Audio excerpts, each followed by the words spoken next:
Hello and welcome into a pre-Computer America show for Tuesday, February the 24th, 2015, and I've got a really wonderful show planned for you. In the first hour, we're going to talk about playing games. It is one of our Gamer Tuesdays that we're doing tonight. We have a gentleman here who's going to be talking about something called Cloud Built. This is playing a game in the cloud. Very interesting subject, and I think you're going to find it fascinating.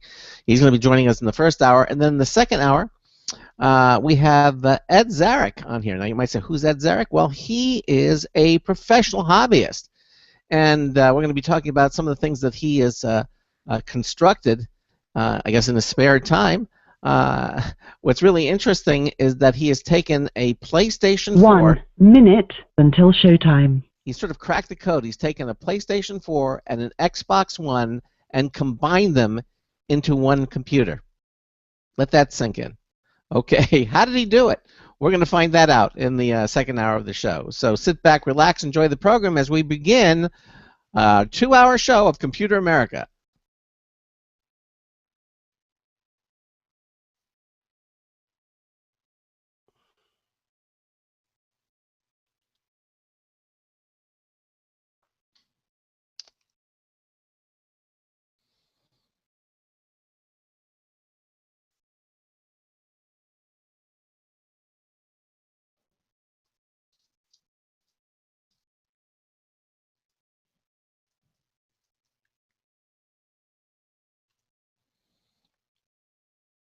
Stand by. 5 seconds. Your show will go live in 5 seconds. 4, 3, 2, 1.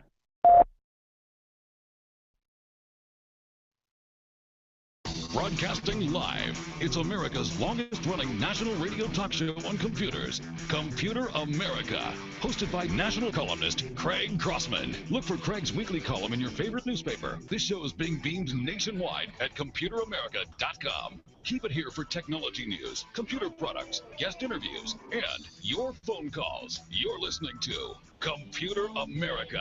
Hello and welcome into the Computer America show. It's the nation's longest-running, nationally syndicated radio talk show on computers. Computer America is heard around the world and coast to coast. And I'm your host, Craig Crossman. And I'm your co-host, Ben. And it's Tuesday, and I think it's going to be, at least the first hour, we're going to have a Gamer Tuesday. So, yes, exactly. No one's ever turned down video games. That's it. It's fun to talk about. It's fun to play, and it's a good topic. Yeah, and speaking about video games, in the second hour of the show, we're going to have a gentleman on the program. His name's Ed Zarick, and he calls himself a professional hobbyist. Get this, he has quote unquote cracked the code, as they say. He has taken a PlayStation 4 and an Xbox One and combined them into one computer. Go figure.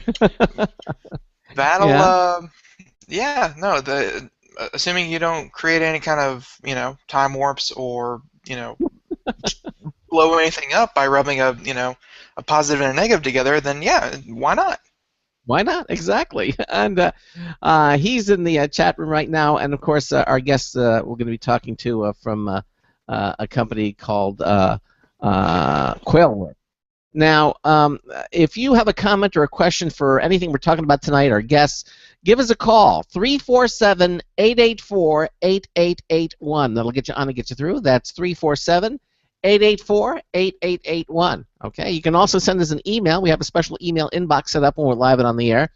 It is live, L-I-V-E, at ComputerAmerica.com. Just that simple. You can also join us in our live interactive IRC chat room. From our homepage at ComputerAmerica.com, you'll see it says Interact with the Show.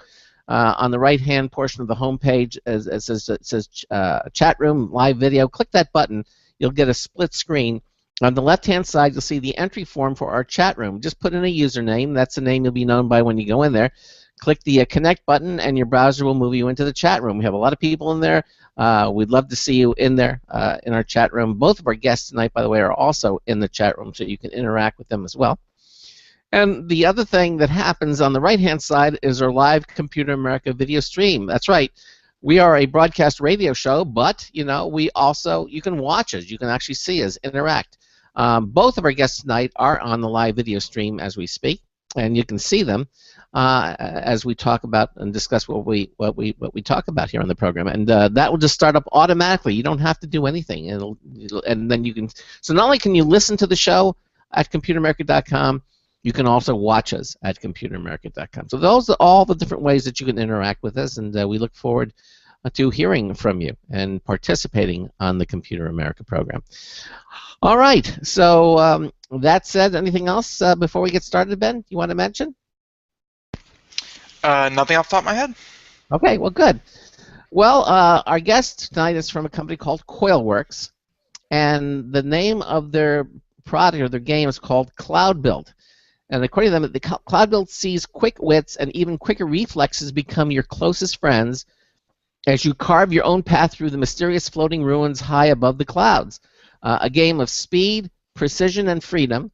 Use your rocket-powered exoskeleton and manipulate the laws of physics to avoid fatal hazards, dodge hostile robots, and reach not just the finish line of each stage, but the top of the worldwide leaderboards too. Packed with progressively challenging levels, as well as all manner of shortcuts and secrets to discover, Cloud Build's fast-paced, competitive action will push the limits of gamers seeking a challenge time and time again. Now, joining us is Anders Devalius. He is the creative programmer and director of Coilworks. Anders, welcome into Computer America. How are you? Hello. Thank you. I'm fine. You? Okay. Well, welcome to the show. This is a kind of cool. Now I asked Ben. Ben is our gamer Ben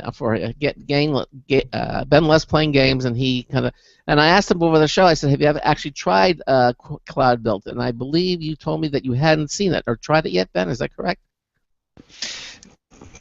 Yeah, I know it's not a very auspicious start to the program, but no, I had actually not heard of Cloud Build before. I'm scheduling you guys, and you guys just being here, which I'm sure I haven't really heard about your background yet. I'm sure we're going to get into that, but it seems like a pretty new project, or at least one that I haven't heard a lot of fanfare. That doesn't mean that it doesn't exist because I haven't heard of it. It's just personally I haven't heard of it. Right. Yeah, that's fine. Yeah. Now, how long has Cloud Build been out, and is Cloud Build Coilworks' first release title? Or have you had any previously worked in the gaming space before that? Cloud Build is our first title, and it's been out for about a year now. It was released last March, 20th March, I remember correctly. And it's our first game, first release game, at least. Okay. So your first release game, I'm assuming that you guys have a team of some sort. Like how many people do you have working on this? So that's a more complicated question than some might believe, but we're about 6 people in the company, or nowadays I think there are 5, but we have a lot of people also helping out on the side, like the musician and some 3D model art, like artists, and yeah, it's a complicated question can't take the answer to a simple question. Well, how long would you say that it took to develop Cloud Build, and then were there any major hurdles that you might be able to highlight or provide any advice to aspiring directors who are looking to release their first game? So the development time is also a complicated question because we didn't start out directly working on this game, but we worked on another project that then got cancelled and turned into Cloud Build. So we began the development late 2009. So that's quite a lot of years if you count all of them. But since the project turned into Cloud Build, we spent almost 2 years working on the game before it's released. Okay. So hurdles. Yeah, so there's a lot of hurdles in game development. You spend most of your time just solving problems, but as we set out to make our game engine from the start, like from scratch almost, using C++ and OpenGL and utilizing physics from NVIDIA, that took quite some time, and we underestimated the effort, but we solved it somehow. So you Well, I guess the more down to basics, the more bare bones that you start with the project, and you start building it from there, you kind of get a better end result. Because if you borrow elements from this game and this game and this game, and you put them all together, they just look like a mashup of all those games into one. Yeah, the closer to the code that you get, the more it's going to feel like your game. The more it's going to feel like cloud built. And Yeah. I still, like, does cloud build feel like your game? Like it's not just borrowed from other games all over? I sure hope so. But as we spent time on making everything from scratch, I think it shows. But like you can also use engines. Like nowadays, there are a lot of engines like Unreal Engine 4 and Unity and CryEngine that's available pretty easily and pretty cheaply as well, which you can use and create your own commercial games. That's a general game engine more, so you can create your own games still. But we decided, like when we started out in 2009, those options weren't there. I think UDK, the earlier version of Unreal Engine, just released late 2009, and it wasn't great at the start, and Unity was still in the, I think, its second version, so it wasn't that many options back then. I'm getting a strong sense, and it's already popped up a few times. You're mentioning that you have a couple graphic designers doing this, and you have people using different engines for that. It seems like your community is really like you're not just putting a game out there and then everyone plays inside of it. I'm thinking like any kind of MMO or what have you.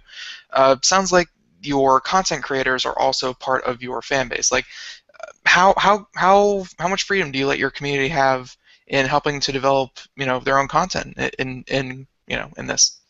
So far we haven't had any any of the community helping out making content because we haven't given them the tools to create content. We have so far been creating all our content on our own, but actually recently we announced that we are working on the level editor that will be released for the players, so we can create and share levels. But that's to be released on the anniversary of the release, so it's not too far off. So you decided to develop your own game engine and your own tools, and you decide that, I mean, when you have a game engine, you can still design the game really independent of the engine. Why did you feel it was necessary to develop your own engine and tools, and go out on your own like that? I mean, how was that process? I mean, how did that affect the game? Does it make it that much radically different? Was it worth the effort?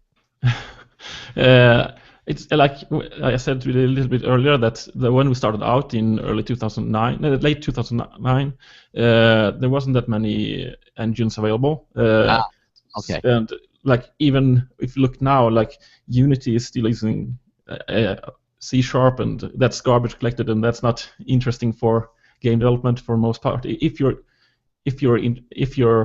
into like low-level game programming, that's not what you want to work with. But sorry, what was the question? Okay, well, in other words, you obviously went on your own and you designed the game. Really, you literally designed the game from scratch. Part of it because when you started developing some of these, the engines that you see today weren't even available. Okay, and so that makes sense. And so you really this is your own creation. So go ahead. It also allows us to really do what we want. Like we never really encounter something that the engine force on us. We always can choose to go down and fix things, and we rework everything. So we can really make the game we want. Like we have full control of the update loop and everything. So we can make sure to make this a competitive game as we wanted it to be. It's very, yeah. You said that you started working on this back in 2009, right? Yeah, late 2009. Yeah. How were you planning on kind of how were you planning on distributing this? Because Steam didn't come out until It was Mac 2010. Windows came out 2000. Was it always going to be Steam, or how would people? Let's just clear this right now. How would people get your game? Is it available on Steam? Do they have to go to your website? How would people start playing your game? Yeah, so it's a Steam game. We use Steam Workshop, so currently only available on Steam. You can buy it through other sites as well, but it's in the end it's always on Steam. And from the beginning, we were always aiming on Steam because if you look at the sales on digital download on PC, like almost all sales are on Steam, so we're always aiming for it. But this was before Steam Greenlight, so we were aiming on submitting the game and going through the Steam that way. But during the development, when we started working on Cloud Build, they announced Steam Greenlight, and we entered through that way. Okay. Now, I've heard that you have taken a bit of a stance not to talk too much about the game story, okay? But could you give us a quick rundown of what you can tell us about the game, and maybe explain a little bit about what it's about? Give us some insight. Yeah. So the story is about U.S. one war veteran that's gone through life-saving operations of cybernetic implants, and the game takes place in your mind as you're recovering and trying to make sense of the situation and figure out where to go from there. And well, I don't usually want to talk too much about the story because we want to leave that up to the players to figure things out and talk about it and ask questions. And I think that as soon we start talking about how things are, then they take away this discussion. And all right, well, that's fair enough. But can you tell me, is the game set in space? Is it a fantasy role-playing game? Is it takes in the present? Is it on another planet?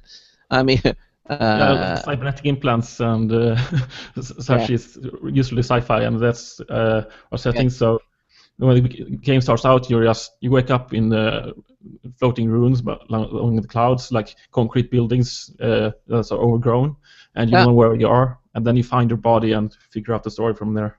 I see. So you're pretty much in the dark and when you wake up. Sort of like there are a couple of games that kind of reminds me. I remember. I can think of a couple of games where you're thinking of. I know you're thinking of Pac-Man, but I'm sure it's nothing like Pac-Man. Yes. If you wake up and you don't know where you are, exactly. Okay. So if you had to put a genre label on Cloud Build, it would be an RPG. It would be a first-person shooter. Like what genre would you put it in? Action rocket parkour. Okay. So a little bit of puzzle in there too, as well.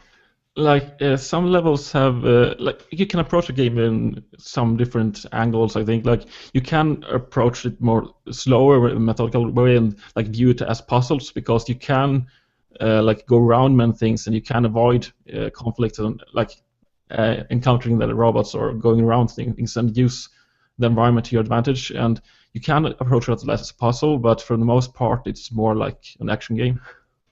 Okay. We have had comparisons to Mega Man in 3D or other things. Okay. Like that. That's a good comparison. Mega Man is very, very fun, but it's not a side scroller. I believe I saw the video. It was kind of like a third-person view. Action and that kind of, that's did you? I don't even have a question for that. Okay, yeah, perfect. So Mega Man 3D, but got it. Good. Yeah.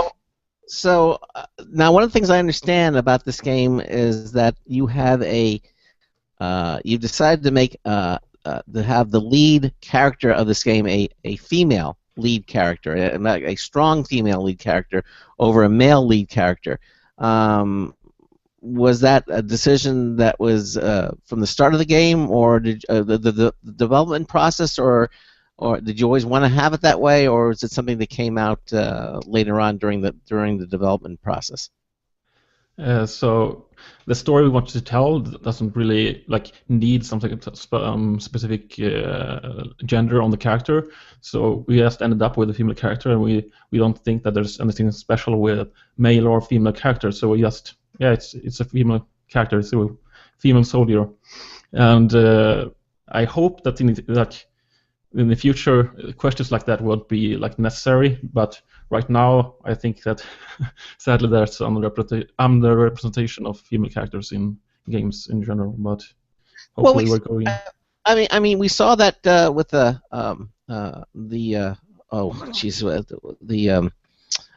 game from Sony. What's her name? She was it was a strong female character. She was one of the first to. We're talking about Tomb Raider. Tomb Raider, thank you. Tomb Raider had the strong female characters. One of the first to do that, and it seemed to be. There are others out there. It's just that was a very popular, and it was a great.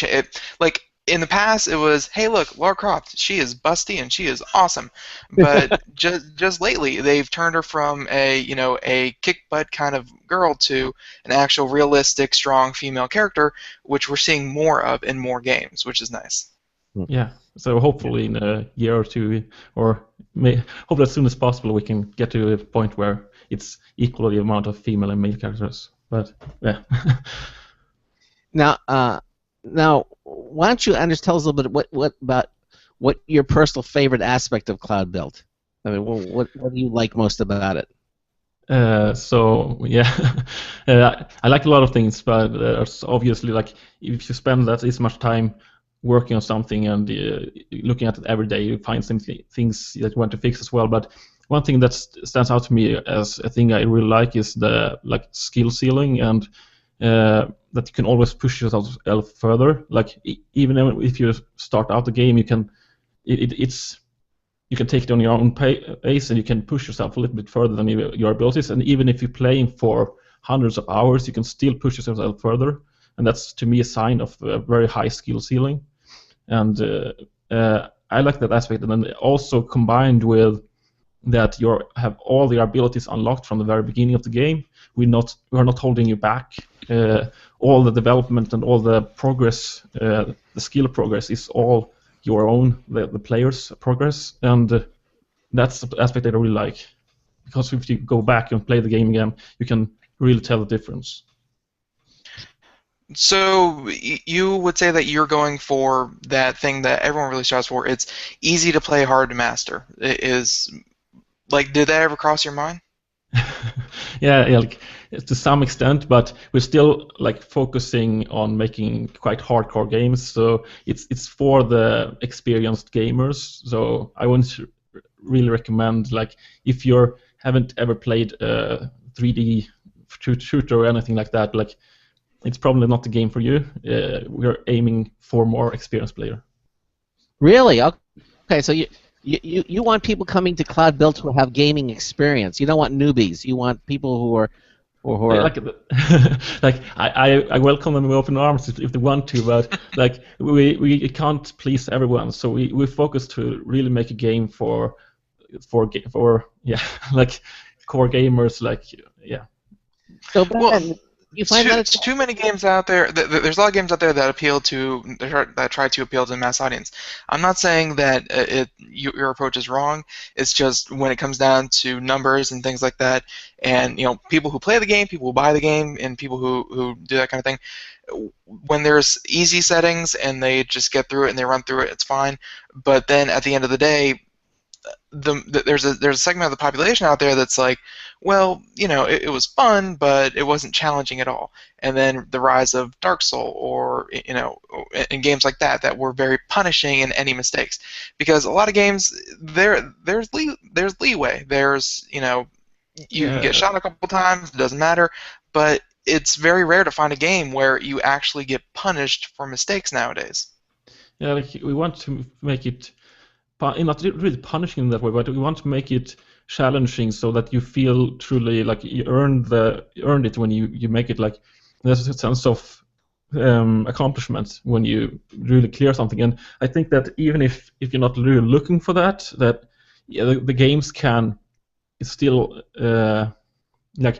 many gamers are not maybe looking for a challenge initially, but I think that they can still enjoy it if they get it presented to them. And I hopefully people see that more with games like Dark Souls and things like that, because in the early days I think that games were always almost challenging, but nowadays I would say that many games don't really require you to get good at the game before you clear it. Like, yeah, you can still just force yourself through it in some way.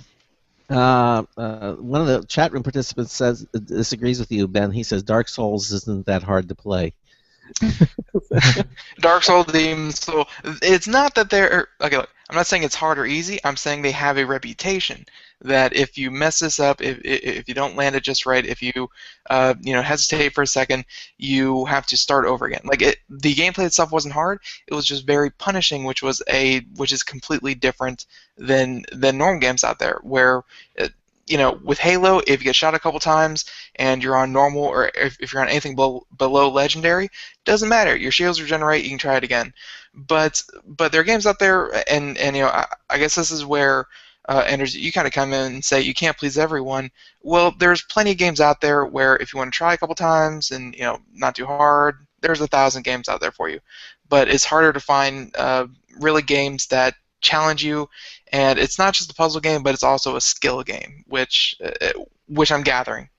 Yeah, and like when we started working on this, like our approach was that we want to make games for experienced players, and that's that's part of why we started Coilworks even, and we were missing that from the gaming scene, or what to call it, like.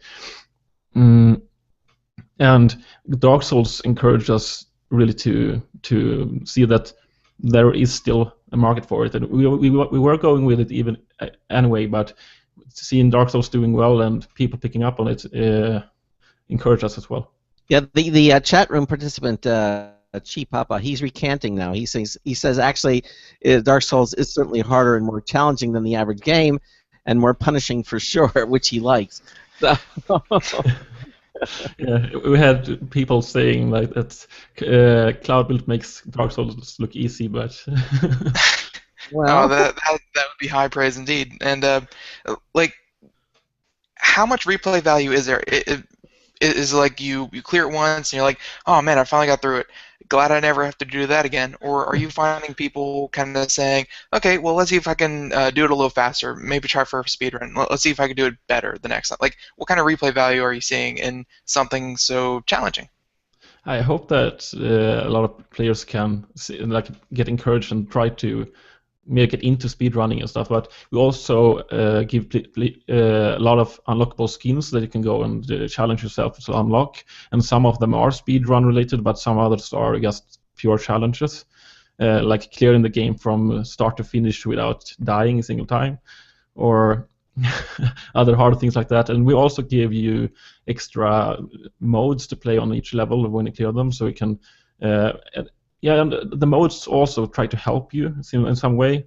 They try to challenge you to think about the game differently, and that can be to your advantage if you want to try to start speedrunning the normal mode afterwards as well. There's a lot of chat room participants that are talking about this Defiance DLC. It sounds like there's a couple different DLCs for Cloud Built. So I guess Cloud Built, the original, or the game, you can download that individually, and then I guess you have DLCs that you can kind of download and add to. Yeah, there are two DLCs. One is Through the Fog, and that was released a couple of months after, maybe 3 months after release.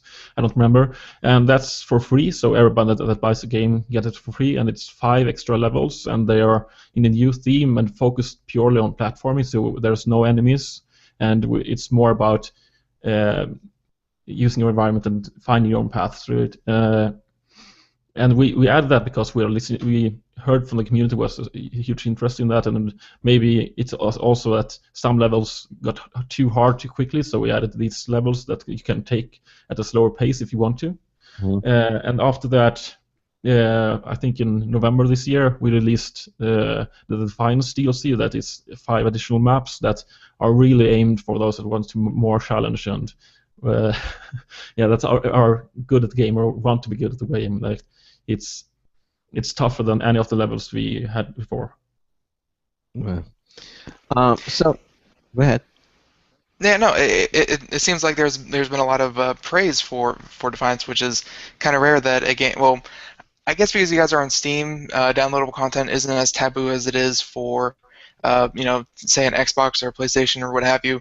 DLC has a very negative connotation, but I guess when you added this game and you guys are still actively working on it, it's not like it's not like you released it and you're never going to visit it again. It sounds like you guys are pushing DLC all the time. No, Are you like? we have also released 5 now. I think free remix tracks, and the first DLC was for free, and we're constantly like checking out the community and trying to improve the game as well on the site. So we have some huge patches, and we added features and things after the launch as well. And I think that in general, what people are negative about when it comes to DLC is not the concept of DLC. It's more if you exploit DLC or if you do day one DLC or things like that, where we try to squeeze out more money. But in our case, we really added new content that the players wanted and that they were seeking. So I don't think that in most games, I think players welcome that kind of DLC because it's content that they wouldn't have otherwise. So obviously speed is important in Cloud Build. It's a very fast-paced game.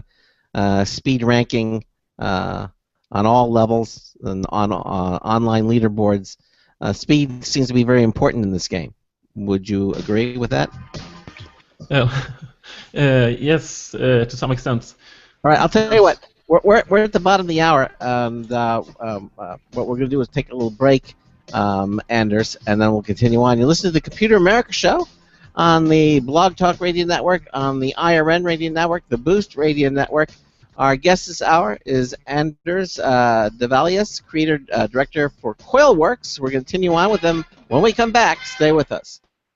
Hey everyone, have you heard about the No hair removal device that's sweeping the globe? If you want to go weeks without shaving and get smooth, professional quality results, here's our favorite host, Cheryl, for No hair removal. Thanks. Hey gals, I love talking about my No. It's this cute little hair removal system that you can take with you and use almost anywhere at home or on the road. No more expensive in-office treatments, painful waxing, and no more wasting your valuable time. Got unwanted facial hair? No has patented Thermocon technology that works on all hair and skin colors, so it's perfect for using on all body parts. And now you can take advantage of this incredible risk-free trial. Get the No, the facial kit, a travel case, and a $100 discount shopping card, and you don't risk a penny to try it. Try the incredible No hair completely risk-free. Call 1-800-953-5415. That's 800-953-5415. 800-953-5415. Hi, this is Craig Crossman, host of the Computer America Show. You have important meetings to schedule. Your company's getting ready for its IPO, and you're in charge of the PTA fundraiser this month. So how do you coordinate everyone to be available at the same time? Are you still using emails, phone calls, even text messages to schedule meetings with a group of people? How's that working out for you? Not so great, huh? It's a fact that every day, millions of people suffer from scheduling headaches. Well, with Doodle, scheduling meetings with a group of people is quick and easy. With Doodle, you can easily propose available times to each member. Each one checks off the times that they're available, and then you simply pick the time that works best for the group, all in an easy-to-read display that integrates with your existing calendar. Nothing could be more simple. Give Doodle a try for free, and like millions of Doodle users, you'll truly see how easy it is to find the perfect date and time for all your meetings. That's www.doodle.com.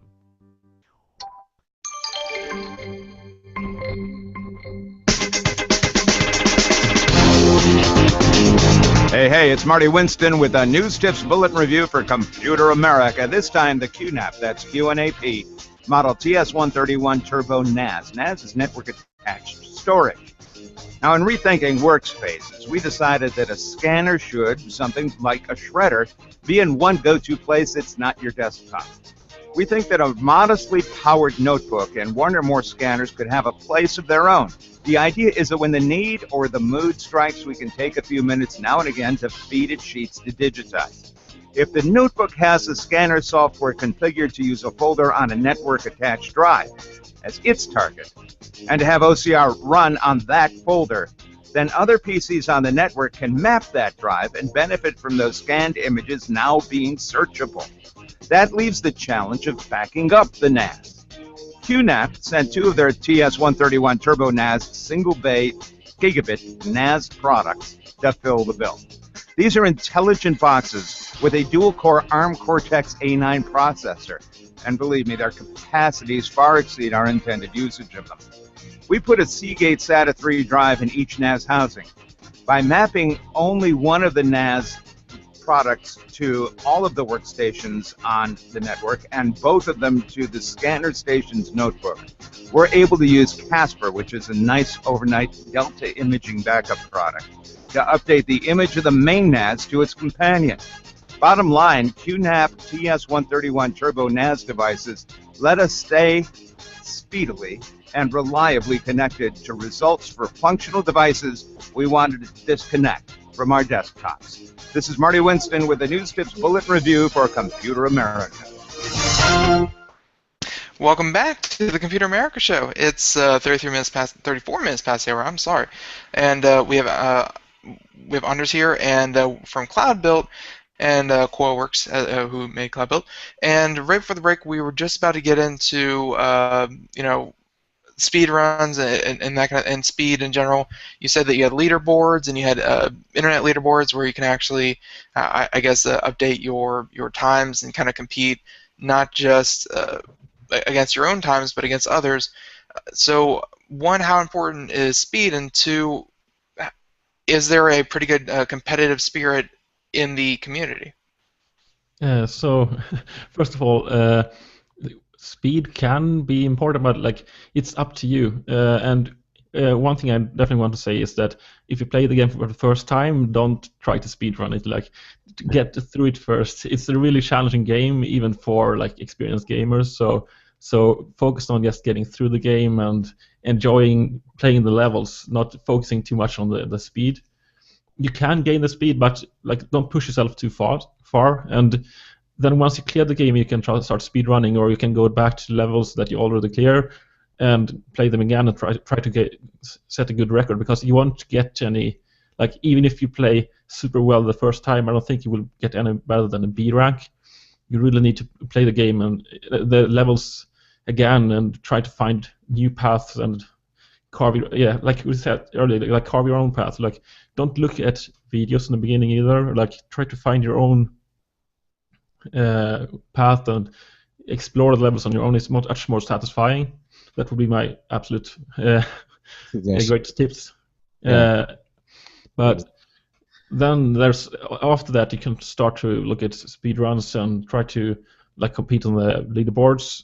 And we have online leaderboards. It's through Steamworks, so you can always check out the top ranks. And we try to make sure that there's no cheaters, but and so far, like, we know that all top players are real players because they are hanging out on our subreddit as well and in the Steam forums. And it's, if you want to get into the playing CloudBuilt, you can easily get a hold of them and talk to them as well.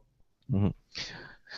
Okay, so now this is available on the Steam platform, and initially, what is the cost for CloudBuilt to get started with it? It depends on the region, so it's like in, I can't even see what's it in US dollars from where I am. So, but it's in Europe. I can check. Yeah. Wait a moment. I just want to. I don't want to get this wrong. Oh, I can't see it. Oh, 18.99 euros. Okay. So, all right. So it's around what, $25? I don't really follow conversion ratings, but yeah, it's probably about 22, 23, 24. I think it's about $19. I think. Okay. All right. But I don't have the numbers in front of me, so I can't be wrong. Okay. Ben, you could do a Google match on that, but basically, it's certainly not as expensive as some of the $60 games that are out there. that you see on the platforms. It's on the Steam. $20. $20 for Cloud Built, and of course you have, just like you said, Cloud Built Through the Fog is free. Defiance $3. People are raving about that and how it's adds so much more to the game. What would you say the time spent if you took your time, really experienced the game? Because I know a lot of other gamers, just like I do, we kind of weigh the cost of the game with hours played. So, do you, what do you think a good hours played would be? It really depends on your skill level. Like if you're a super good player, you can probably clear the story if you're focusing on it and just trying to clear the story. You can probably clear it in 4 hours or something. Maybe it's probably more. I think that when we were testing it before release, we ended up with about 8 hours without playing any extra content or unlocking skins or anything like that. But yeah, it's hard to estimate because it's such a skill-focused game. Fort did the research for us, by the way. It's $19.99. That's Yeah, I just said that. Yeah.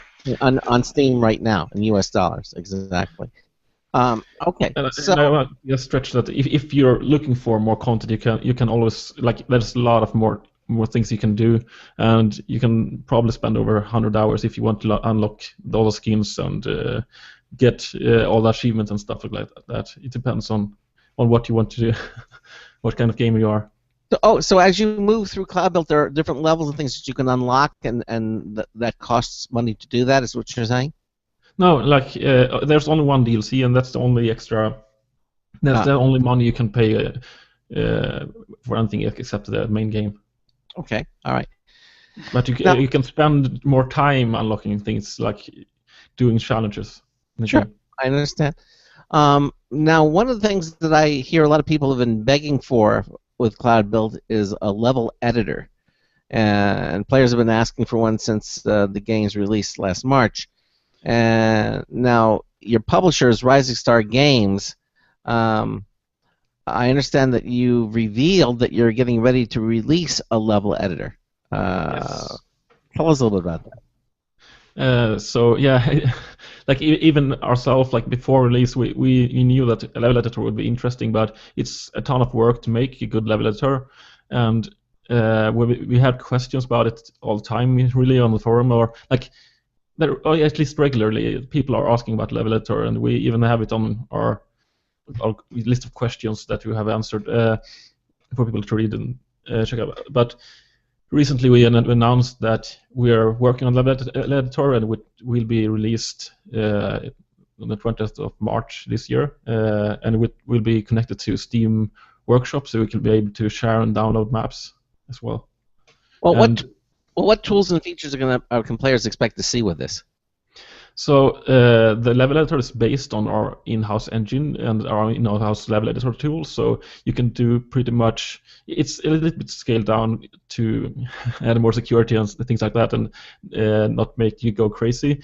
But yeah, okay, crazy in the way that it's too much to handle. But you can go crazy with the levels, and you can really do almost anything that we have done with. You can do more even than what we have done with levels in the game, so you can expect a lot of features. Well, will players be able to download and exchange these creations with one another? Yeah, like through the Steam Workshop, you can upload, rate, and download maps. Okay, all right, and maps are the primary, I guess. Yeah, that's the levels. Yes, so. You will be able to set different game modes and probably also edit some rules that are not available in the normal game as well. Well, that's the kind of thing that made Warcraft and Starcraft and many Halo, things like that, made them really popular. Is that you could get in and not only kind of just do whatever content that you create, but as soon as you give, I guess, your users the ability to create their own content, it's there's only so much 5 people can do. But when you have 5,000, 50,000 people all creating their own content and sharing it, you're like, are you really sure you're ready for the explosion of content that's going to be out there? I hope it will be the explosion, but I don't know. Like, it's quite more challenging to make a 3D platforming action level than making mod on a strategy game, I think. But at the same time, we are also not really exposing any scripting capabilities to the players, so they can't really mod the game to a completely different game. That they can modify some rules and edit values and attributes on objects, but they can't really make it a whole new game. Right. But I think that they can create pretty fantastic levels on something we have never seen before. Like, we're looking forward to all the crazy stuff that people are going to make, and yeah, we don't know how it will turn out yet, but I'm excited to see it. Right. Yeah, that actually just kind of answered one of the questions in the chat room, asking if you were able to create levels or if you were just, create new game modes. And it sounds like you're going to limit the game, like there's going to be new and different kinds of game modes, but you're going to limit it to, hey, this is very much about the levels, and it's your turn to create your own levels. So yeah, and some like settings you can do to objects, and the player can enable you to make levels that play very differently from the standard game, but it will be some limits to what you can do. Like, if we were to expose, we are using C++ as our like scripting system, and if we were to expose that to the players so they can do their own scripts, their own like plugins, they could potentially do some pretty harmful stuff, and we don't have time to make sure that doesn't happen. So we're not enabling full modding. There's been a couple contents in the chat room also that the music is really, really good. I mean, original music. Who wrote that? So Jakob Linke is the composer, and we are super grateful for him that he makes fantastic work. Like, yeah, I'm so happy that we came across him, and he was interested to work with us. He's fantastic. You should check out his SoundCloud and his Twitter and Bandcamp as well. So if you just search for Jakob Linke composer on Google, you can find him. Okay. Yeah, I understand that there's some YouTube videos out there also of people actually playing Cloud Build and their experience with it. Most leaderboard records are actually on YouTube, I think, because most top players are recording their playthroughs as a kind of evidence, I suppose, and show others that they are really taking those records, because they're quite fantastic. So I think that if they had recorded those runs, people wouldn't believe them. Yeah, I was just going to wonder that, because every time you see a leaderboard, there's someone trying to con the system, game the system. Any like Need for Speed, and when they have online kind of tracking and stuff like that, you have you have a couple people running it in like the 48 seconds and the minute 20s that you expect for that level, but then there's people with like 0.3 seconds for the entire track raced, and it's like, okay, they're obviously cheating something, but they're too lazy to monitor their own boards. Like, are you seeing any of that? Like, do you have to kind of keep an eye on that, or? I think we have had 3 instances of someone getting onto the leaderboards with a time that's not legit, but for the most part, people are quite obedient, so to speak. Also, they are like they're not really exploiting or cheating, and but people can probably suspect that if they clear a level for the first time and they spend 10 minutes clearing it, then they look at the leaderboards and they can see someone clearing it in like 15 seconds or 20 seconds. They are probably cheating, but actually not. No. Are you telling me people cheat? No. But they are. Actually, I don't think we have any real cheaters in Cloud Build, and it's quite fantastic. Like, I love the community and how the crazy good the players are. Well, yeah, and again, I mean, cheating really doesn't accomplish anything, I would think. I mean... what are you talking about? It gets my initials at the top of the leaderboard. That's what I want. Oh, you want to get your initials at the top. I see. Okay. All right. Okay. Well, listen, we've got a few minutes left. But real quick, but still, you kind of outlined, what gets people into speedruns in the first place, and that's, hey, sure, I can clear Sonic because Sonic is obviously one of the more popular speedruns. Sure, you can clear Sonic and treat it like a normal game, and it'll take you 8 minutes and so and so. But then you go on YouTube and you see who can do it the fastest, and you got these people running Sonic in like 40 seconds or something like that, and doing it legit. Like I would assume that's what would get a lot of people who play Cloud Built into speedrunning is, okay, this took me 7 minutes. And it's like, oh wait, this guy just did it in 1:35. I need to do that.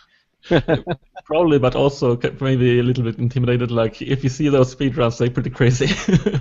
Yeah, I have quite a lot of videos that I've seen that's pretty crazy. I can't do that. Like the players are much better than me.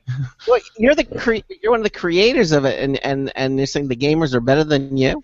Yeah, that's one of our goals when we created the game. Once we make a system actually where we encourage creativity and we create rules that you can explore and like use and be creative with, and that's really what happened. People are super good at the game, and they're much better than us. Okay, well, there it is. So, but that's a struggle been going on since time began. It's who's better, the top pro player or the creator of the game. And I remember Magic the Gathering tournaments where they'd have the creator of Magic the Gathering go up against like the winner of so and so tournament. And it's good to see that you're embracing your people, saying, oh, we're not the best, but you could be. Well, yeah. That's a good point, Ben. I mean, in that tournament, I mean, are the creators of the game always typically the best players of that game, or is that not necessarily the case? I don't think that's the case normally. I think that most games have some player that's crazy good compared to the developers. Like, yeah, even like more, like if you have seen Arc System Works fighting games, like they are super complex and they have super long combos, but I think they're still relying on pretty skilled players to make sure that everything's right, because I think that as a developer you don't have the time to spend to really get that good in one game. One of our chat room participants is calling you a noob. Cheap papa, yeah. Well, tell us, what's next from Coilworks? I mean, do you guys have another DLC coming out? Yeah, the level editor is. What are the future plans for Cloud Built? So we will continue to support Cloud Built, but we're not working on any new content for Cloud Built right now, except for the level editor. We're right now looking at a new project and trying to explore what to do next. And right now we can't speak too much about it, but it's some kind of agile action shooter combined with board games, maybe. But you can talk more about that soon, hopefully, and I'll be glad to talk about it more then. So, are you now in the black? I mean, is Cloud Built a success? I mean, is it profitable for Coilworks? I mean, yeah, we can stand on our own, and that's at least enough. And we like I said, like we're still planning to support Cloud Built, and we don't know what happens really, but we're definitely not stop working with Cloud Built. We're just not working on new real content, and we're not working on a new DLC, and yeah. Okay. Well, good. Well, if you want to see it, obviously you can go to the website and check it out, coilworks.se. Or what you can do is you go to computeramerica.com and just click on our show notes button that's right there in the middle of the page, and it'll open up our show notes, and you'll see today's show, which is the 24th of February, and you can click on the Coilworks website link, and it'll take you right to the Coilworks website where you can see it, and then Cloud Built, and you can download it for yourself and experience the Cloud Built realm and see if this is something that you like. And there's before we say goodnight, anything else you want to tell our listeners about what you're doing and at Coilworks? Not really. Like we are. I just want to stretch that we are still supporting Cloud Built, and we would love to see love to engage with the community. So if you buy the game, like stop by and say hello on subreddit or on Steam forums, and I will sure to reply. And yeah, thanks. Now, Ben, you just found a review on Steam by one of our chat room participants. What's 316? What is that? Actually, it's 317.8 hours. So, wow. Whenever you submit a game on, or whenever you submit a review on Steam, it tells you how long the person played. So you can't just like buy it and say you've played for 0.3 hours, and then you give it a thumbs down. It's like, this is the worst game ever. Well, you played it for 20 minutes, and maybe you should give it a little bit longer. But yeah, one of the chat room participants does indeed have a 318 hours played almost. So yeah, that's and impressive. Someone else has about 800. So. Oh yeah. Apparently, you guys have a very loyal fan base, and they love what you've done. And it's, if anything, kudos for creating a game that is challenging, yet not challenging just for the sake of challenge. Like, it's actually fun and trying to tell a story. So, good job. Thanks. Well, again, thank you for being with us here tonight. And there's again, we recommend, we suggest, and of course Ben certainly suggests I guess you need to try it because you haven't really played it yet, Ben. You should. Yeah, I'll pick it up. I have some extra Steam bucks to throw around, so definitely. Yeah, definitely, and let us know. Listen, Anders, I want to thank you so much for being with us here tonight on Computer America, and the best. And I'm sure we'll have you back again. All right? Yeah, sure. Anytime. All right, and take care. Thanks again. Good night. Yeah. Good night. Bye. Thanks. Goodbye. Hey, bye.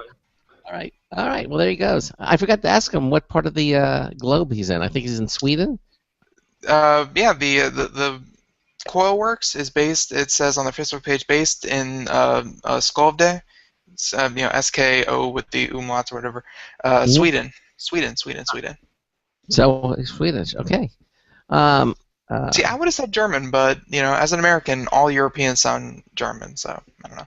You think all Europeans sound German? All Europeans sound German. That's just how it is. I see. Okay. You ever go to France? It's just Germans as far as the eye can see. And when you go to France, they sound like they're all French. Okay. All right, coming up in the next hour, we're going to be talking to a gentleman who actually combined a PlayStation 4 and an Xbox One to come up with something that will, in one unit, run both games. I don't know if it's at the same time, if it's a split screen. We're going to find out about this. This is just one of his many projects, too. He bills himself as a professional hobbyist, and if you go to his website, you'll see more about him, and you can check it out for yourself and see for yourself. His name is Ed Zarick, and we're going to talk about some of the really cool projects. I'm on his website right now, and I'm like, I think he's calling it like there's one called the Xbox Duo. There's one called the Playbox, which is the PS4 and Xbox One combo laptop.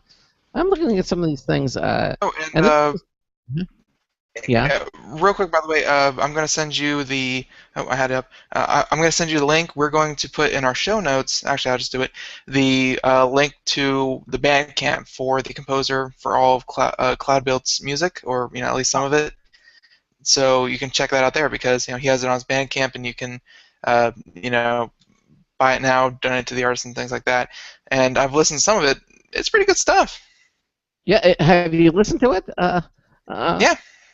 And you like it then?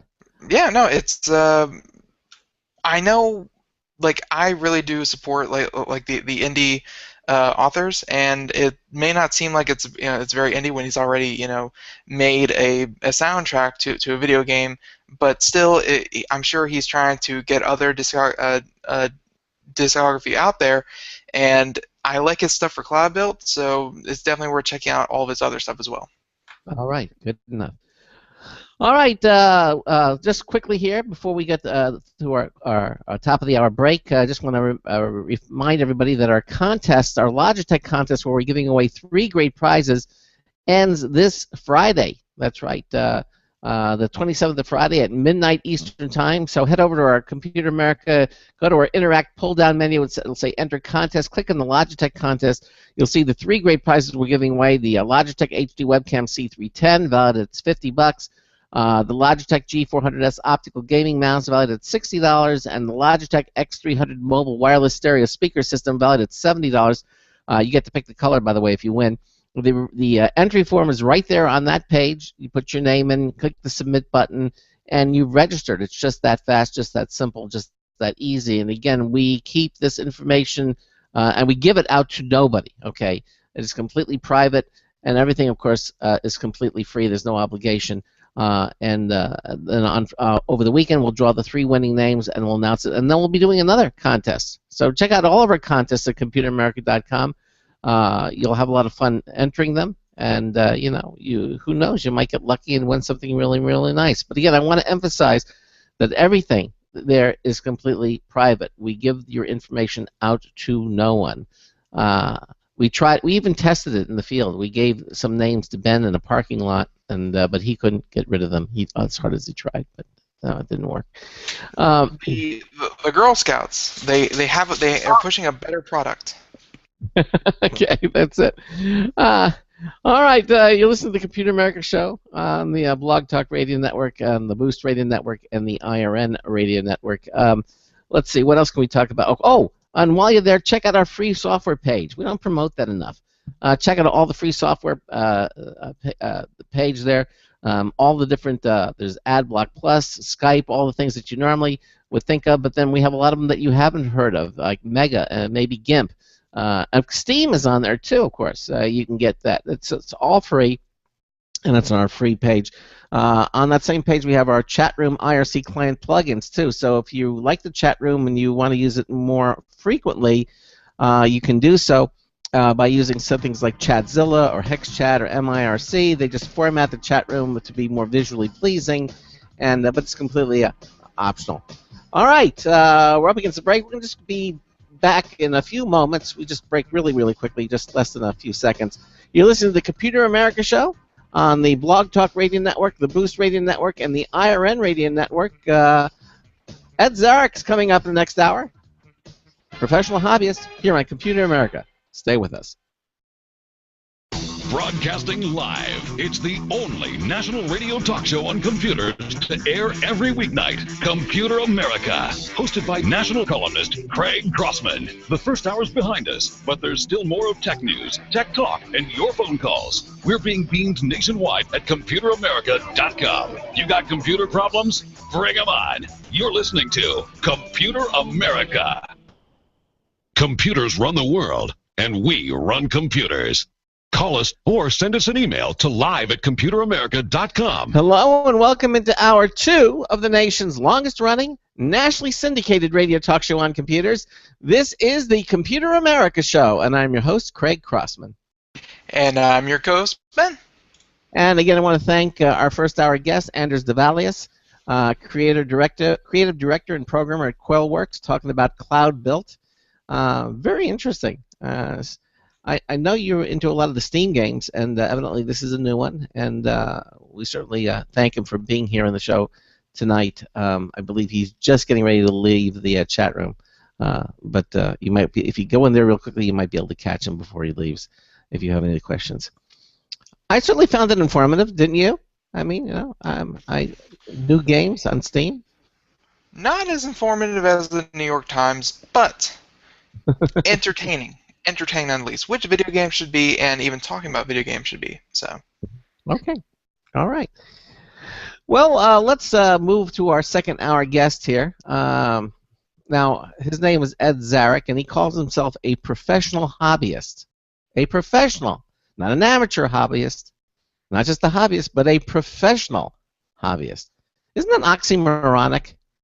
I mean, I believe that is what makes the title so endearing. Okay. He's been building custom portable units of the next-gen consoles and other tech projects that he does. Some of them are really, really interesting, and he's going to be talking about what he does. Evidently, though, Ed has cracked the code and has come up with the all-in-one PlayStation 4 an Xbox One portable gaming Uber laptop. After all, as he says, why have just one when you can have two at twice the price? Hear what he has to say about all of his work in this hour. Ed, welcome into Computer America. How are you? Good, Craig. How about yourself? We're doing fine. Just dandy, just dandy. So, what prompted you to do what it is that you do? I mean, all these different projects. I mean, what got you down and started on this road? I'd say when I was a kid, man. Ever since I was a kid, I think the first thing I ever opened up was an old. Remember the old cassette recorders for voicemail on original landlines? Okay. I remember as a kid I opened one up and was fascinated by all the wires and cut them all down the middle and then put them all back together because they were all color coded back then, and it worked again. I couldn't believe it. And then since then, I think my parents for my 8th birthday bought me one of those Radio Shack 60-in-1 project kits. Some of you guys remember those. Uh-huh. Little springs on them and could create a circuit, and I took that and just ran with it, and since then people would donate me their VCRs and old TVs that didn't work, and I would just poke on them until I got either electrocuted or fixed it. Did you ever try to take it to the nth degree and try to get on that TV show BattleBots with a robot built out of VCRs and try to kill other robots? Where do you think your tinkering took you, to create new things or to repurpose old things? I think now creating new things, or I guess what I'm doing now is almost a little bit of both. I enjoy doing both. I enjoy taking something, making it better, but also it is a lot of fun to kind of create your own thing from scratch and kind of show something. Hey, I made this, nobody else has it. That's because I did it. I don't know. It's just there's some pride in that and some fulfillment, I guess. But I would say I do either one. Yeah. Before we start anything, you have an attitude that is, I wouldn't say rare, but rarer than it used to be. And with the advent of, Apple making the iPhone and the iPad, and say what you want about them, they made the user interface so streamlined, so slick, so easy that we've heard it from many, many people that, hey, at the end of the day, kids today, those darn kids, they don't care how this technology works. They don't care how it works. They don't care about the inside of it. All they know is that it works, and they know how to use it. Do you feel that that there's a lack of interest in how technology is advancing, and it's going to hurt people? It's a good question. Yeah, and I would say that's unfortunately true because I was an Apple guy before, if you want to call Apples were cool, back in the day before MacBooks, and you had iBooks, and even before that the PowerBook G3s, and that's when actually Apple, I really appreciated them because they were more kind of understand how the technology works, and it can do a lot more because of that reason. You talking about the Apple II? Yeah, and all the original Apples from there even coming up. I wasn't even around for the Apple II, but I played with one since then. But even the old G3 PowerBooks, and ever since Mac OS kind of went to its new version, it has been simpler. But ever since the iPhones, heck, I remember I bought my first iPhone. Finally Apple came out with an iPhone, and loved it. But it was for me, it was almost too simple, and it almost bothered me because I'm like, wow, my old Windows PC Palm Pilot phone did more than this iPhone. But yet it's being pushed on everybody because it's so simple that you don't want to offend anybody. But now when you go to an Apple store, I was actually sad, and I was the youngest person there by a long shot because it's becoming so simple. Not only can the children use it, but also, generations that never really understood technology a lot either can use it as well. That's a good thing because it's getting it out to the masses. But it's also a bad thing because, like you said, the new generation's coming up. It's dumbing it down so much that they don't understand where it came from and why it is the way it is. Well, is that necessary though to productively use it? I mean, let's face it. I mean, if you had to be a mechanic to drive a car, then a lot of us would be taking the bus. I mean, is that actually really necessary? I wouldn't say it's necessary, but I guess I am the mechanic that likes to understand how the car works. I guess it's two different people if you really think about it. Some people just want it to work, and when they need it, they want it there. I'm the one that looks forward to it breaking, so then I can figure out why it did and fix it. And it's just different types of people in the world. Some people, we all have our talents, if you will, and what interests us. That's just mine, I guess. Yeah. Now I don't even have an Apple phone. I went to Android. I mean, no, and that's fine. I think that there's room for both. Absolutely. Encourage. Some people just want it to work. They want to turn the key in the ignition of the car, and they want it to run, and they don't want to know anything about the carburetor or the spark plugs or anything that's in the computer that's in there doing what it's doing. They just want it to work. And then there are people who like to pop the hood and get their hands dirty and just mess with the inner workings of it. Although with today's electrical cars, it's getting hard to get your hands dirty too. I mean, it's just it's getting they're big computers on wheels. Oh, absolutely. Yeah. So, but I mean, so there's definitely room for both and a place for both. So, and I don't think any one of them is right or wrong. I think they're just different, and there's room for both types of mentalities, and that's I would think is perfectly fine.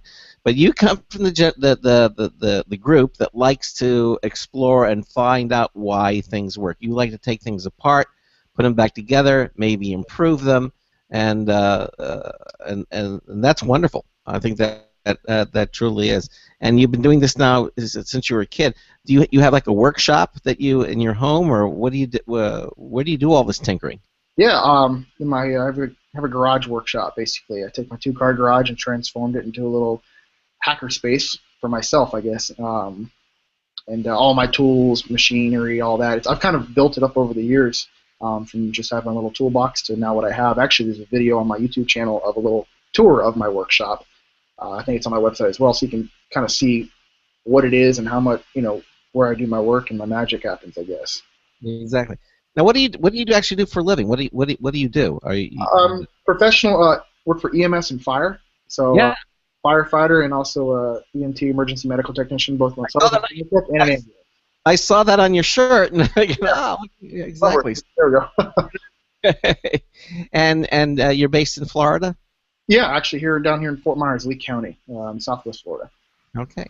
So do you your coworkers, do they know what it is that you do on your free time? Do you kind of share the interest, or is it something? Or you say, yeah, I'm a nerd. It's a little bit of both. Actually, a couple of my buddies that work with me at the fire department and the sheriff department actually help me out on some things I do here. Some of them just like to come over and play. Like, we'll sit down and use my machines for something like trying to build an assault rifle or something like that, or something else for the firehouse or for the fire trucks. I've done stuff for that, so I can kind of cross it. But most of them just kind of actually ask me, why Ed, why do you still do this job? It's because I love it. I don't know. I tell them I'm not that great. I still love the job, but the reason I love it too is that my schedule. I work 24 hours on with 48 hours off. So on my 48 hours off, I can be in my garage working. So I have my steady income that can cover my bills, and I don't have to stress about making money on my projects. And I think probably the best way to do it, because if you're not stressing about the money, then you can actually invest the time and the knowledge and the want and the desire to do something that you can create something incredible because you're not worried about trying to pay your mortgage. Yes. That's a good motivation. But have any of your projects paid off? Are they making money for you, or is it just basically tinkering?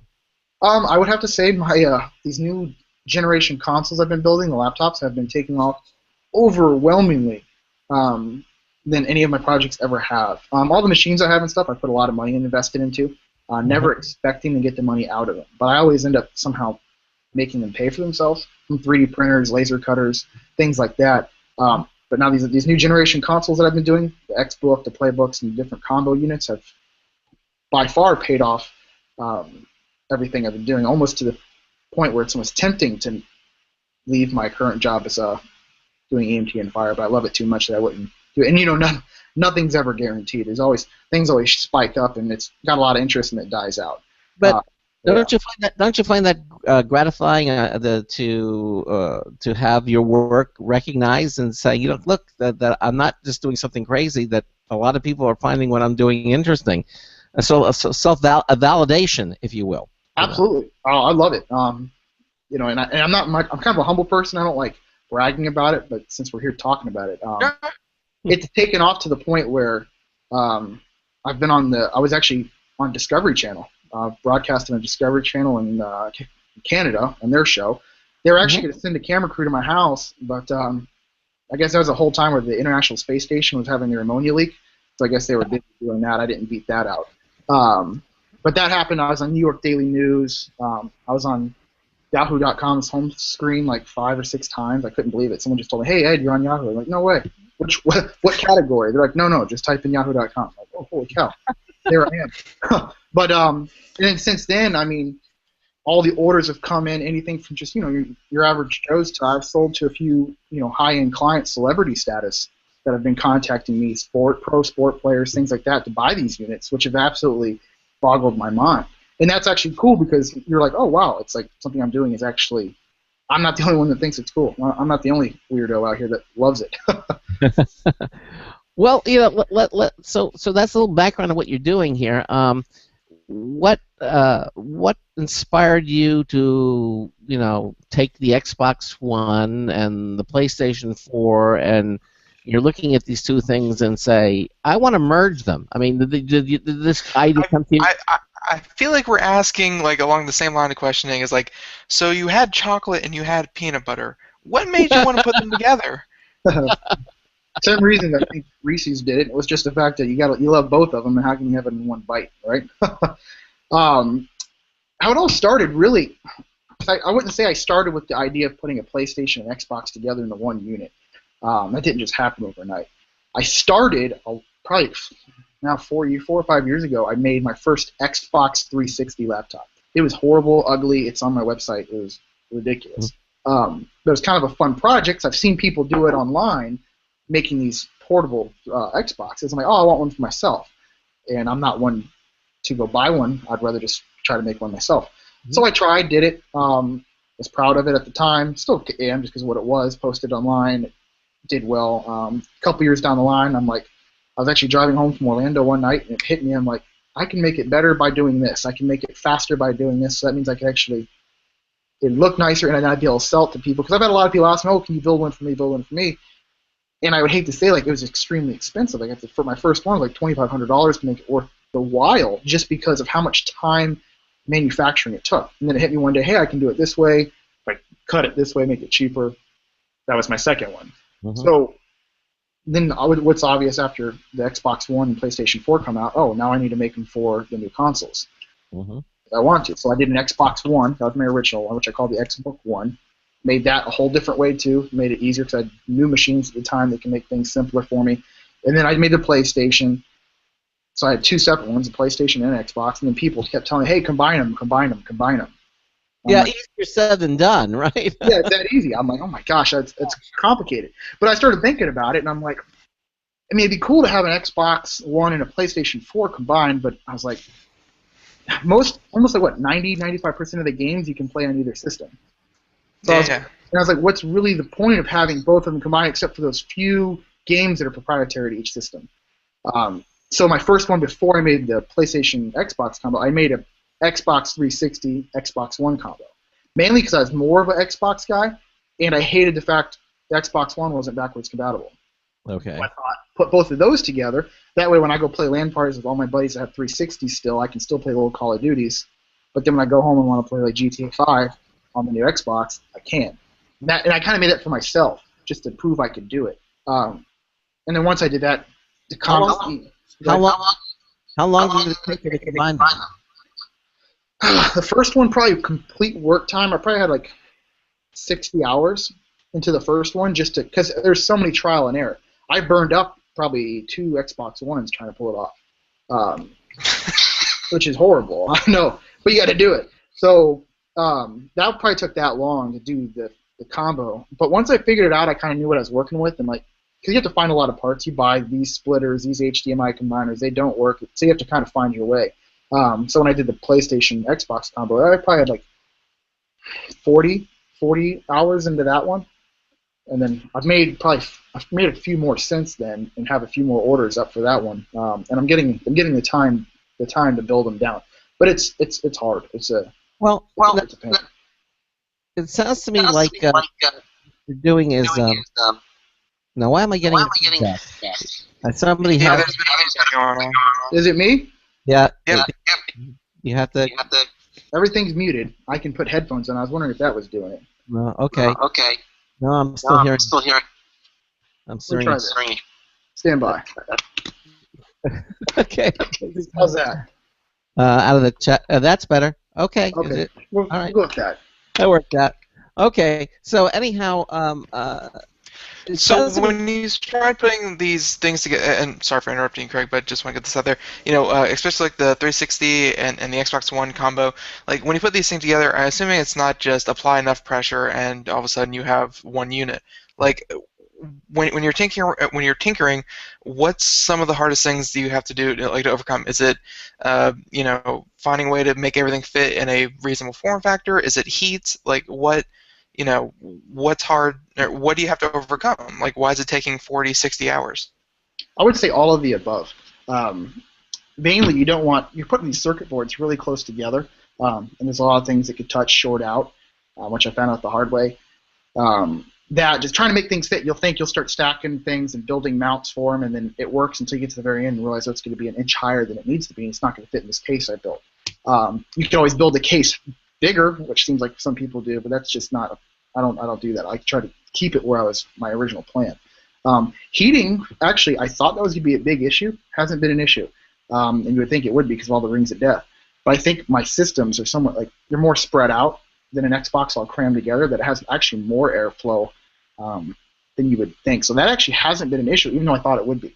I put extra fans in it just because I thought I had to. So I've been doing that, and I'm not going to test not doing that. But that is probably the hardest one, is figuring out in what order, in what places each board, each wire needs to be, so when you do close the lid, it doesn't catch on fire. Yeah. That's probably the hardest thing. Although you'd be equipped to handle that since you're.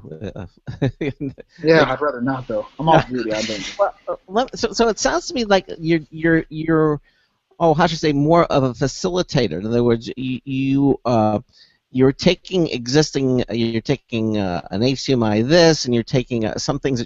These are all over-the-counter things that you can buy or purchase, an HDMI that, whatever, and you're finding ways to combine them to produce a new result, as opposed to getting into chip design or something, and designing circuit boards. It sounds to me like you're using existing technology to come up with something that's different.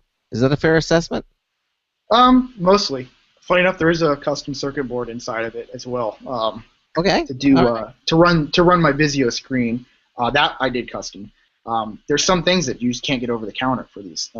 You have to build yourself. Okay. But a lot of it. Go ahead. Where do you learn how to do that? Because you just doing things in circuit boards, you just don't pick that up. There's a 9-year-old inside of him who's just beaming right now. It's like, oh, it was me. Yeah. I'll tell you what. YouTube is incredible. Yeah. We can find. I got a nap. Figuring it out. But using YouTube, Hold on. Google. 1 second. There's some distortion in your mic now. Sorry about that. Can you hear me now? Yeah, we hear you now. Okay, go ahead. Perfect. These Macs, these Apple computers. But where was I even going with this? Google, YouTube. You can learn trades that you would have to go to college for, and pick it up. And there's kits. There's people talking online that you can get information from. I mean, when I first wanted to do all this, I actually went to a local tech school to say, hey, I want to learn drafting and design. And they're like, okay, you have to go to all these classes, pay $40,000 a year to get a non-accredited degree. I said, okay, yeah, screw this. I went home, purchased like a $150 Arduino kit, for example. I don't know if you're too familiar with Arduinos, it's to help you learn programming language. And a couple months later, I'm doing that than I ever would have learned in college. I think if you have the drive and the desire, you can find all the information you need online. Now, you might not have a piece of paper that says you know what you're doing, but you can sure as heck build a portfolio like I have. You can teach yourself. I'm not saying it's a great world that we're in right now that we can do that. Yeah, it is. And again, thanks to the internet, and all this information is now freely available to most anyone and everyone. I've always said that the internet really contains a sum total knowledge of humankind, and you can just basically find out anything about anything. The sum total knowledge of humankind, and 40% of it is porn. It is crazy. That proves what we're all thinking. I guess no, but it you know, even in fields that I had no previous experience, like the pool pump shorted out, and I just went online and I looked up how to take apart a pool pump, and all of a sudden I'm taking apart a pool pump, and you know I've never taken apart even a toaster before. Like you can learn so many things, and YouTube is great because it actually gives you a step-by-step visual tutorial. Like it's like a lecture that you can find yourself. Absolutely, and now you combine that with the inventions of 3D printing and all that, and now you can take that pool pump apart, print the part that you broke, that someone made for you, and put it in and fix it all without even leaving the house. That's true. It's You know, scary. he actually fixed the pool pump, which was very impressive. He put the new impeller in there, and he put it back, and it's working perfectly. And then, of course, I guess you could have taken it to the next level because the impeller is all plastic. Right. You could actually the only thing they couldn't have printed is that they improved the impeller. The connection that screws into it is now made of brass, so they improved that because that's what Right. broke the original one. So now you can't 3D print brass, but other than that, you know, Oh, it's getting there. it is good. There. It is impressive. Wait, what do you mean you can't 3D print So, metal? We had a Bathsheba on who creates 3D printed metal art and things like that. You can definitely 3D print metal. It's more of a manufacturing thing than a consumer thing. But I'm sorry, what did you say, Ed? Oh, I said it's very expensive to do 3D printing metal. But Oh, yeah. it exists, but hey, give it 10 years, who knows where it will be. Exactly. so I guess if anyone else wanted to become a professional hobbyist, that would kind of be their end route. Is you get all the information you need from online, and then you just have to have the passion to follow it up. Right, and the guts to realize you're going to mess things up and break things, and know that you have to learn from that to keep going on. Don't let it get you down. So let's kind of start talking about the Playbox. Mhm. Playbox 401 is I think what you call it, the Playbox 401. Yeah, that's actually, I didn't mean it for it to become that, but it did. I just put the 4-1 there just in case it needed. One is a PS4 and it's a 1M. Oh, it sounds nice after it went on my ideas. Well, it's certainly better than 1.4. So. Exactly. So Playbox 401. And when you look at a picture of it, I know you have a video, and again, you can go see this. If you go to computeramerica.com, go to our show notes page, look at today's show, February 24th, and look at hour 2. You'll see Ed's name there and what we're talking about, and a link right on his name that will take you to the website that you can see this for yourself, and you can see the Playbox 401, and you can watch the video. This is a nice looking unit. Appreciate It's pretty to look at. It's not like you took a cardboard box and it was like, all right, here's a pizza box and let's put an Xbox One and a PlayStation in it. You actually put some nice design effort into it. Appreciate it. I'll try. I like to make things look nice too. Yeah, it looks very nice. Now, the screen itself looks like you split the screen in half. So you're seeing half of the screen with the PlayStation 4, and on the left and on the right hand you see the Xbox One screen. And this is green. So you have left is blue, right is green, and that's gonna be very difficult to play. Playing with half a screen. That sounds challenging. Yeah, it is, and it would be incredible, especially if that's what it was. That picture is actually just a Photoshop, just to show people it does both. Because if you just saw a picture of an Xbox One, you wouldn't know it was both. It doesn't do that because, again, that would just be almost ridiculous unless you're trying to combine the graphics from two games back and forth. I thought about that. But no, it doesn't do that. It plays just one system on the screen at a time. Also, you can only power on one system at a time. That was my idea for keeping it so it didn't overheat. Never tested it. Didn't want to, but you only need to play one system at a time, in my opinion. That's absolutely correct. Now, what controllers are you using? Do you have the two different controllers for the two different platforms, or what? Yeah, you need to have both just because the controller's proprietary for each one. Try to give an Xbox controller to an avid Sony guy. He's just going to want to throw it away. You want to have the PlayStation 4 controller and an Xbox controller for each system. It sounds like a lot, but when you have two systems, there's no way to make one controller play both. I thought didn't there used to be something with the Xbox 360 and the PlayStation 3, and they had a controller. It was a universal controller that would work on either system. I do remember hearing that, and I could be wrong. I don't think it exists yet. If it did, perfect, but I don't think it exists for new systems. Yeah, it might have been like something along the lines of like Logitech or one of the other third-party vendors. Yeah, exactly. And I'm sure they could probably come up with something like that. And then, of course, if they do have the controller that works on both, then you can just, it's less that you have to carry around, right? Exactly, even better. That's the purpose of them, less to carry around.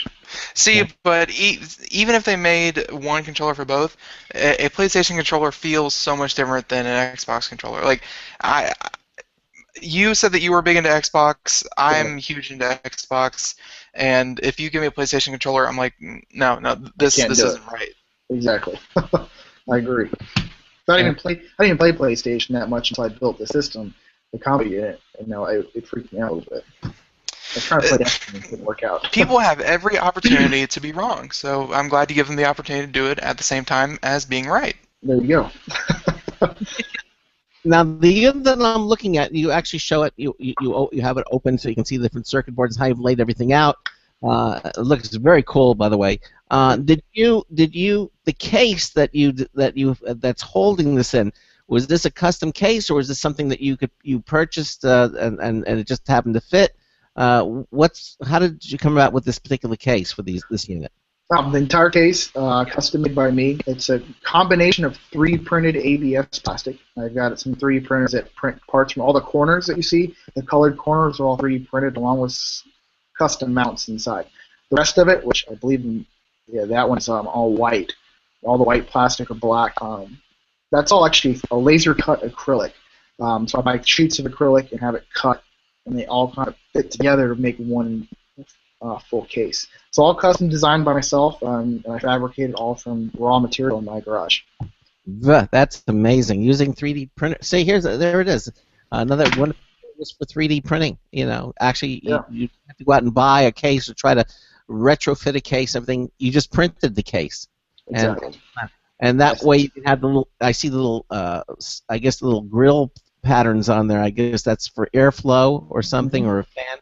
You have a round one and two little square ones, it looks like, on the bottom of the case. And then what about the logo that's on there, the Playbox 4 Zone? It looks. Did you print that out? Is that laminated onto it? I mean, how did you put that on there? Vinyl decals. I have an old vinyl plotter that I got on Craigslist. That's probably the cheapest machine I ever bought and the most useful. Wow. It's basically the same thing if you buy vinyl decals in like your back car window that say something. Yeah. It makes those, so I can use those for all my machines. Get that. Hey, listen, we're at the bottom of the hour. We're going to take a break, and then we'll continue on. Ed Zarick is our guest for this hour. A news tip bullet review coming up next, and then we'll be back with Ed and talking about more of his projects right after this. Looking for a best friend? Brother Wolf Animal Rescue has your best friend waiting just for you. The mission is to protect and enhance the lives of companion animals and the people who love them. Their no-kill rescue shelter is open year-round, making it easy for people to adopt their best new friend. This year, Brother Wolf will find homes for over 2,400 orphan dogs, puppies, cats, and kittens. All have ended up as an orphan through no fault of their own. Brother Wolf has created a safe, nurturing environment where these special animals can heal emotionally and physically until they find a lifelong home. Their life-saving transport program brings dogs and puppies from overcrowded shelters in the south to rescues in the north where homes are easier to find. Brother Wolf Animal Rescue is a 501c3 organization. To learn more about their life-saving work and to make a donation, visit their website at www.bwar.org. That's www.bwar.org. Help to realize Brother Wolf's vision when no animal is euthanized for lack of a home. Who's a good boy? Don't complain about your cable bill going up and up and up. Do something about it. Grab a pencil and jot down this special number. 1-866-663-MY-TV. The more cable TV rates go up, the better digital satellite TV looks. So, disable the cable and get more of your favorite channels in 100% digital quality for less money. Call 1-866-663-MY-TV right now to sign up for packages starting as low as $19.99 and up to 4 rooms. And there's no equipment to buy. That includes your free HD TV upgrade, your free DVR upgrade, and your free professional installation. And the best part, the pristine digital picture and sound. Call 1-866-663-MY-TV. So, what are you waiting for? Pull out your major credit or debit card. Call 1-866-663-MY-TV. 1-866-663-MY-TV. Disable the cable, cut costs, and get more. Call 1-866-663-MY-TV. 1-866-663-MY-TV. And we're off. Hi, it's Marty Winston with a News Tips Bulletin Review for Computer America. This time, the Lutron Caseta Smart Bridge. Not sure how you pronounce it. It's a C-A-S-E-T-A. Lutron is best known for making outlets and switches and other necessities for electrical work. They also make some of these with electronics. They can talk to the Caseta control system, which can also work with a Honeywell Wi-Fi thermostat, a Nest thermostat, and a few motorized window shades or rollers. They sent a Caseta Smart Bridge, plugging it into a wall wart and a gigabit port, then fetching its app, had it running quickly. Like many home control systems, this one uses quote-unquote scenes, each denoting some combination of settings for connected stuff. You choose whether they trigger manually or on a schedule. The hub uses 430 to 440 megahertz radio with a 30-foot range, which means roughly 2,800 square feet, and it limits control to no more than 50 sensors or effectors. Bottom line, with good planning, a Lutron Caseta Smart Bridge can be programmed for secure, intelligent, automatic control of lights, shades, and more with a smartphone that need not ever run its app again, but may for changes or direct manual control. This is Marty Winston with a News Tips Bulletin Review for Computer America. Welcome back to the Computer America Show. It is 33 minutes past the hour, and our unofficial official Gamer Tuesday. I'm not really sure if that's what this is at this point, but both guests have been gaming related of sorts. We have Ed Zarick here with us, and it's we're talking about the projects that he does, and one of the things I've always had an Xbox One, Xbox 360, that kind of deal. And I've always been afraid to take it apart and tinker with it. Like, do you encourage other people to kind of tinker with their console? I'm not saying the brand new console that their parents just bought them and they take it apart for the fun of it, but the old Xbox 360 that's now outdated.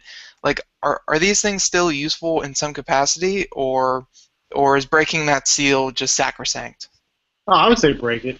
That's how I always been. Heck, I bought Xbox One the day it came out and ripped it apart. I say do it because you learn things. Be careful when you do it. There's a lot of tutorials online, too, that teach you the best way to open them up step by step so you don't break things.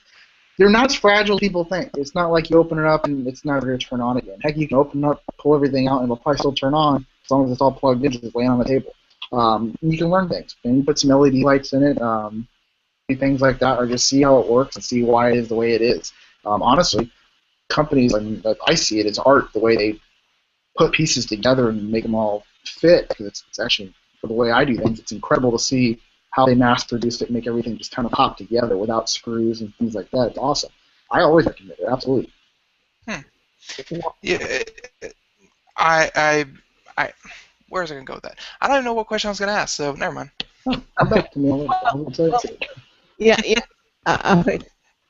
So now with the Playbox 4.1, you have the best of both worlds. You can choose which one you want to use. You use the same video monitor will work for both platforms, or when you run one, do you use the screen that's built in, or can you hook it to an external screen? First of all, I guess that's my first question. All of my systems can be plugged into an external screen as well. There's an HDMI splitter inside, so it'll run on both screens because you would obviously want to play on a big screen at home. That Playbox, the combo unit, also has an HDMI switch inside. So depending on what system's on, it'll automatically switch and put it onto the internal screen and the external screen at the same time. Okay, now again, I know this because I've actually had to, when I bought a Chromecast or I bought devices, I had to find a device that would, and I only had like one HDMI output, so I had to find a device that would sense the HDMI, which one is ever active, and then automatically switch over. So is that, and I found it. Now that was just something that I went and purchased. So is that basically what you did? You said, okay, I know that this is HDMI splitter, and it'll automatically sense it and move it over. Let me see if I can take it out of the case and squeeze it into this box. Is that basically what you're doing? Yeah, I got lucky on that one. That was the first one I bought, actually, at CopUS. Tiger Direct now, but not the website, the local store. I just got lucky. They only had one in stock. I bought it, brought it home, took that apart, make it fit, and it actually worked the first time and fit. I was actually relieving. Yes, but yes, in that case, I did. Yeah. There's no reason to rebuild the wheel. If it's something already exists, you can get it cheap enough to do what you want it to do. Use it. That's what I did. Okay, don't reinvent the wheel. That's a perfect example of that. So, all right. So basically, I can leave the monitor, the screen, plugged into the play box for one, and then whatever system I boot, the HDMI out will go to that output into that same TV display. So I can just leave it connected, which is really nice. Now, what is the boot process? Is it a switch, or how do I tell it, okay, I want the PlayStation to work this time, and then when it's turned off, I want now the Xbox? How do I select which one? Using the actual PlayStation Xbox power buttons will turn the system on, but I have a safety switch in the back that is basically a switch that only allows you to use either one. So if you flip to the left side, it'll only provide power to the Xbox, or right, only to PlayStation, or actually the way around. Just so you can't accidentally power both on at the same time.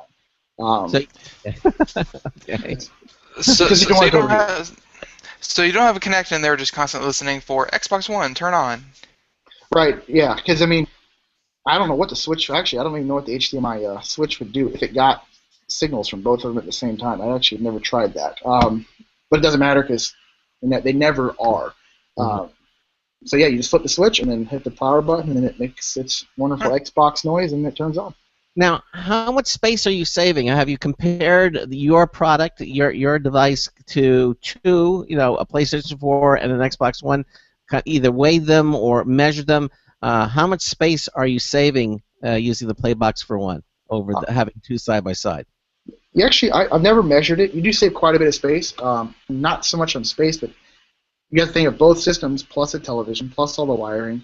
You end up having like a whole jumbled mess if you want to bring it over to your buddy's house and play Xbox together or LAN parties. So you're not really save. I mean, you do save space, but it's more so just the hassle of setting it all up every time you want to play something.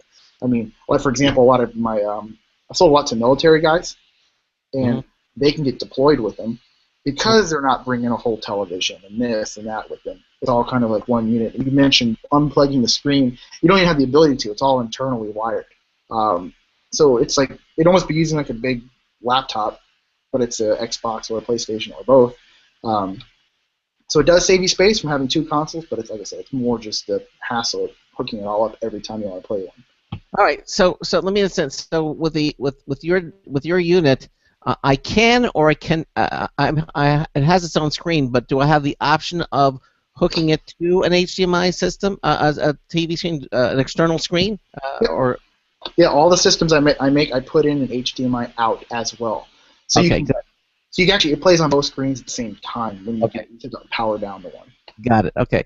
So let me ask you this. Here you are, and you go over to a friend's house and say, hey, let's play Xbox or let's play PlayStation, and you show up with this device, and they're and I don't know if this scenario is appropriate, but you go to someone who doesn't know exactly what it is that you do, and you show up with this unit, and they go, "What the heck is that?" I mean, you get reactions from people who don't know what you do and haven't seen this before. Can you tell us a little bit about what happens? All the time. The most I did when the Call of Duty Advanced Warfare came out, the local GameStop had me come in because they used to question me. They don't anymore. Hey, why is this kid buying 4 Xboxes at a time? But so they actually, they know what I do. So they had the Call of Duty midnight release. They asked me, hey, do you mind bringing in 1 or 2 so that people can see them? You'll get some business and it'll look cool. We'll bring the game out 2 hours early and you can play it on there so people can see it. I'm like, sure. So I showed up with 6 of them just because I happened to have that many at the time and plugged them all in so people could all play the systems together. And so the line starts moving up out the door, and all of a sudden no one cares about Call of Duty. Everyone's just trying to figure out what the heck these things are. And I get all the same questions you guys are asking me now, plus more. Is how'd you do it? Where'd you get them? How much it cost? And all this stuff where, people are just amazed that because you just don't see it every day. No, of course not. That's I want to see what kind of reaction you were getting. I mean, you can imagine consumer reaction to this. So now, have you ever tried to build a system that was like the Xbox One and the PlayStation 4 is pretty impressive, but have you ever thought about building a system that you could just make a video on and be like, it plays Xbox games and it plays PlayStation games and it blends mojitos and it does this, and like you throw in a blender and then you throw in some kind of jukebox, and you just kind of just go insane on one unit. Like, what would you say is the most craziest thing that you've built? My Jeep. I've got a lot of videos on my YouTube. My Jeep is pretty much that. It has more things than I would ever need. It has everything from a scuba tank in it to running water to electricity, AC power. I mean, I don't know why I have it all, but why not? Or my house. Needing my house to that point. It's like I'm a kid inside. Everything from I actually have a soda fountain in the wall of my house. Whole arcade.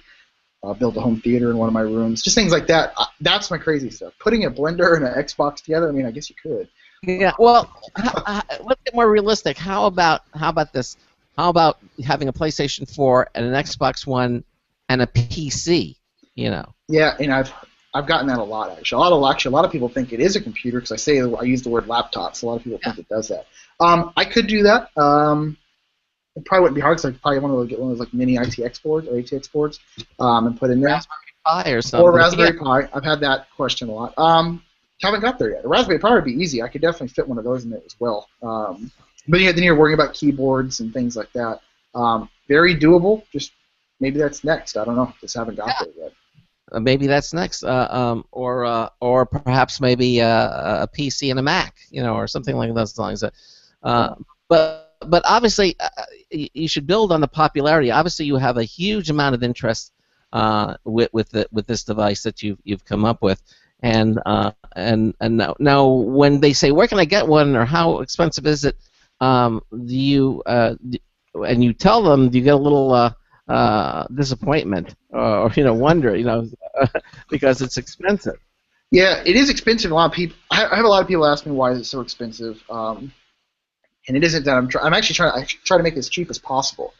There's other people that used to do this, and they still do a little bit of the old 360s, and they would charge upwards $3,000-$4,000 for just an Xbox laptop or PlayStation laptop because it really does take a lot of time. I'm not a Chinese factory that's injection molding things.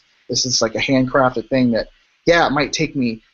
I think it's 10 hours to build one unit right now. But that doesn't include all the hundreds of hours I have into making the files for the machines to read, the investment to figure out how much money I put into it to get the first one. When I say I burned up Xbox, I can't tell you how many Xbox Ones I've burnt up over the last year. So the money, it is expensive. The Xbox Ones and the single system units are about $1,500 each. But you're including the Xbox itself, the casing that's expensive, plastics that I buy is expensive. Heck, just the hinges on it that I buy. The hinges alone are almost $40 a piece.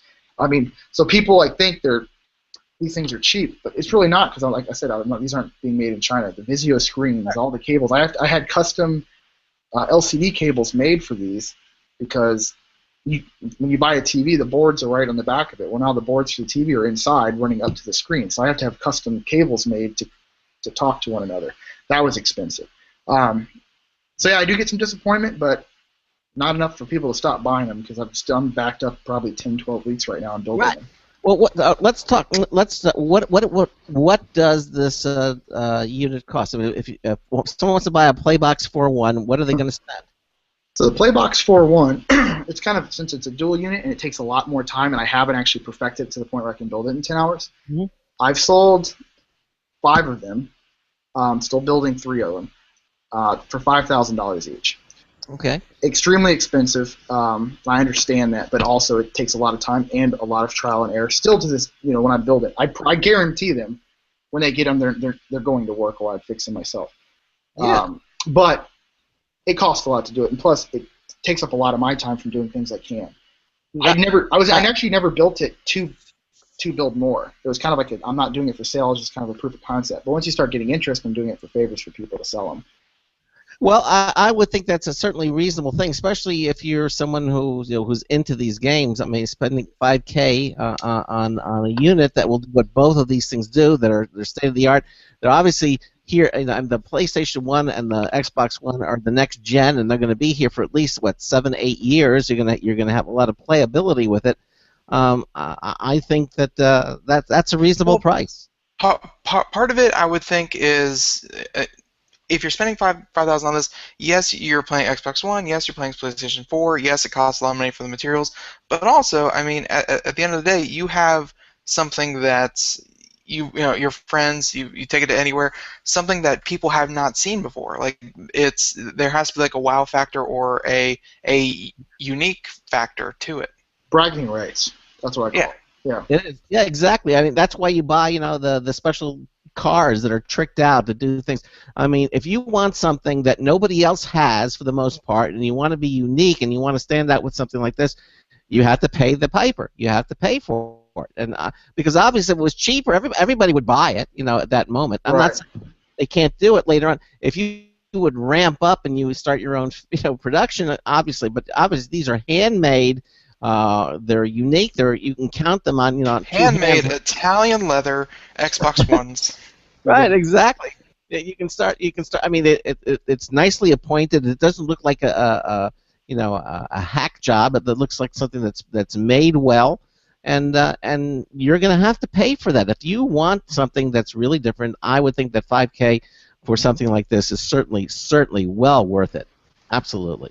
Yeah, and if that's too expensive, or you're just I don't like PlayStation, Xbox guy, my other ones are only $1,500 each, the single system units. I try to make this more affordable. Yeah. Heck, I mean, you could buy two separate ones. You could buy a PlayStation One and an Xbox One separate, and it actually costs cheaper than buying the combo unit. I recommend that to people. Okay, wait. Now you've said a couple times before. I get that question a lot. I get asked that a lot. I hear that a lot. I'm trying to think of a question that you haven't been asked or one like that. I challenge you to find that. Yeah. What do you ever return parts? Like, have you ever showed up to a Best Buy with like a garbage or with a grocery bag full of like a chopped up PlayStation and be like, it just stopped working. I don't know what happened. Okay, that's a question I haven't gotten, so you win. Right. No, I haven't done that. Actually, the GameStop, because there's seals on all the systems. Like they know if you open it up. Does this void my warranty? Yeah, exactly. The GameStop now, they don't even ask me if I want to buy the extended warranty anymore or anything. They know what I'm going to do with it.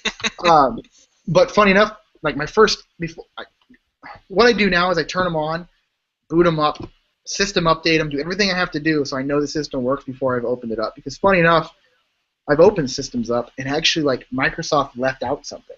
That, for example, I opened up an Xbox One once and the heatsink wasn't screwed down. It was missing the 4 screws to go into the board, and also missing all of the the paste, the heatsink paste. The name just slipped my mind. The thermal paste, missing all of that. It wasn't even quality control. It's quality control. Right. Well, fortunately, I was able to fix it because I saw it because I opened it up. But if I was to turn that system on and play it for any extended amount of time, it would have burned itself up. So I always wondered, I could open something up and it not work for me, even though I did everything right. And I've actually had that happen. Actually, some of the times. Tell me that's the exception to the rule, though. That didn't happen that often. That's the only time. I couldn't believe it. I've seen different things inside systems that different design. They have like revisions. I see they make it better each time. I've seen like the generations of even just the Xbox One. I've seen 3 different versions of the inside of it, which is frustrating when you make things for specific parts. But that was the only one I ever opened up that was actually had a problem from the factory that no one would have known of. Did it have a label that said this unit was inspected by inspector number 1, and you could call them up and say, hey, inspector number 127. And I can't say anything because if I did, they'd be like, oh, you must have done it yourself because you opened it up. I actually asked GameStop. I told them about it, and they're like, yeah, we can't do anything about it. Luckily, though, I had spare parts from another unit I burned up, so I was able to get it back into order. But I'm almost my own repair shop now. I have so many replacement parts. This one burned this part up, but all the other parts work, so I put them in a box, and I do my own warranty repairs. So, Ed, let me ask you something.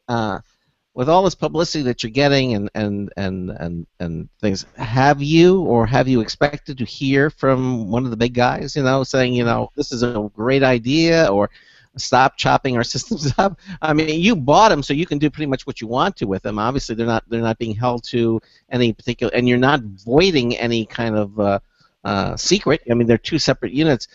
Have you thought of what will happen if you get a call from Microsoft? What if you get too popular? Yeah. Well, let's say this. I've been doing the Xboxes forever. I've been, like I said, for 4 or 5 years. I just started on Sony's on the PS4. I've never heard from Xbox. Still to this day, I haven't heard from them. I don't think they care because, like you said, I'm really doing nothing wrong. In the end, they're selling consoles. That's all they care about.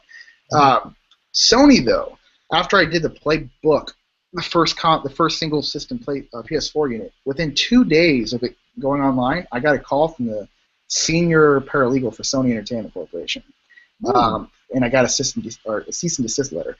Oh. I'm like, oh no, this is the end of it. Because I just started. So I called them immediately. So I'm not trying to hide anything. I don't want Sony to sue me. I don't have anything that they want. But I was like, I'm just going to call them. I'm not going to be freaked out about it. So I call them. They're real nice about it. They did not care that I was making them. They're like, they actually thought it was cool. What they didn't like, though, is back then I had a logo that looked too close to theirs. I took the PlayStation logo and made it, instead of a PS, it was a PB for Playbook. They didn't like that. They said it's too closely resembled to ours. We don't want people to get confused and think this is an actual Sony product. Cut that out. It was actually back and forth emails because even to the point, like in my YouTube video, you could see the logo barely, and I had to delete my YouTube video because of that. What I learned from it: don't put their logos on them anymore. But other than that, they don't mind that I'm building them. Like I said, who knows? If you start selling 1 million units, who knows what they'll be up to? Because once money's really involved, then everyone gets greedy. Where do you see this going? I mean, do you see yourself all of a sudden starting to sell 500,000 units? I mean, are you getting an order like that from some? I mean, what do you see happening here? I want to see one of two things happen. I want to either see all my sales completely drop off, so I never sell another one, or I want to see myself sell 100,000. Because I'm kind of to a point now where it's too big for me to keep up with it in my garage, but it's not big enough for me to do go rent a place somewhere and hire a bunch of guys to work for me. Of course, obviously, we all hope it takes off and I sell 100,000 units. Who doesn't want to sell a bunch of units? If it ever did, though, it'd be a lot of work for me to figure out a way to streamline it more. But who knows? It could. It's an expensive product. It's not for everybody. But, Well, there are companies that do that. I mean, like there's one that's an Origin PC. I mean, they build and take computers from the ground. I've been wanting to break that out all night. Our friends over at Origin PC, they actually came out with like the Origin. It was like the Big O or something like that, where they actually put in a 360 because the Xbox One wasn't out yet. They put a 360, built it into a computer tower, and you could play them interchangeably, which just like what you say you do and what they like, it immediately reminded of custom PC boutiques. Or they like to experiment just like you do. Right. And they took that and they have a wonderful business combining this. So if you get these, start getting these orders, I think you should. Like you obviously have some clout and you have obviously the passion behind you. Like, have you ever thought about just saying, hey, going to the Origin PCs, the Digital Storms, the what have you, these boutiques, and saying, hey, let me lend you my services, sir, or do a Kickstarter project, and see if you can get venture capital funding to do it. Yeah. I've actually had a few people wanting to invest as well to make it, take it off. But honestly, I mean, I'm keeping up with my orders now, and it's got a lot of publicity. I've had a lot, and so I've sold 100 units. It's about 100 units I've sold in the last 4 or 5 months, whenever it started. Which I'm keeping up with, getting ready to sell them all. But I mean, I don't know how more I'm gonna. I mean, how much more am I gonna sell? Doing interviews like this, and really pushing it. I'm trying to. I've got actually a few things working out right now with actually some NBA players. Wow. To be able to get them, and then put them on Twitter and Instagram. Or put the NBA logo on it. I've done a couple for some pro. I've done NHL, NBA, NFL, and a few international soccer players that I've sold to, and they love them. But nothing's really taken off yet. Once one of those gets on Twitter, who knows? Yeah, listen, and you're on this show. Who knows? Exactly. Absolutely. Eddie, we're just pretty much out of time. Again, if people want to see more about it, they can go to your website, and you go to the Computer America website. We have the link in our show notes button, or you can go to your website, which is www.ccapsule.com. EDS, Ed's Junk, JUNK.net, correct? That's the website. Yep. Ed.net, and you can see it, and you can see the Playbox 4.1 for yourself, and all the other projects that Ed is doing as well. Ed, you're an interesting guy, and I wish you all the best of luck at what it is that you're doing. I think you have the entrepreneurial spirit, and I think that you're going to do very, very well. And I really wish you all the best. And let's get back to us in 6 months. Let's see how things are going, especially if they're going well. I'd love to hear from you again. Okay. Absolutely, we'll keep in touch. All right, Eddie. All right, thanks for being with us here on Computer America. Absolutely, you guys have a great night. See you guys. And you take care. Good night. All right. Bye. There you go. All right, there it is. You see, again, you can check it out for yourself. Ed Zarick, and again, the website is www.edsjunk.net, and you can check out the PlayStation Playbox 4.1. This is an amazing little unit where it's a combo. You have your PlayStation 4 and your Xbox One combo in what appears to be like a laptop. It looks like a laptop. It's got the screen, everything. You get the best of both worlds in one unit. $5,000, and you're all set to go. All right. Yep. All right. What do we got? What do we got coming up on tomorrow night's show? Okay. Well, in the first hour, we're going to have Doodle on the show. Doodle has been on the program before. They got something brand new to announce that they're going to be on the program. They're talking about it. Doodle, of course, is one of our advertisers, and they make Doodle, which allows you to schedule multiple people. 90 seconds. Multiple people to find out the best times for all the people, so you can do meetings, and find out the idle time for scheduling made easy. Yeah, scheduling made easy. They're going to be in the first hour. We're going to have Michael Brecht, the company's CEO, is going to be on the program. And then in hour 2, Dick DiBartolo, the Giz Wiz, Mad Magazine's maddest writer, is going to be here on the show. He's got his own website, GizWiz Biz, and you can .biz, and you can check out 60 seconds. all the things that we're going to be talking about tomorrow night. It's going to be a fun show. It's always a fun show with Dick DiBartolo. It is the last Wednesday of the month, and he appears in the last hour of the last month. So that about wraps it up.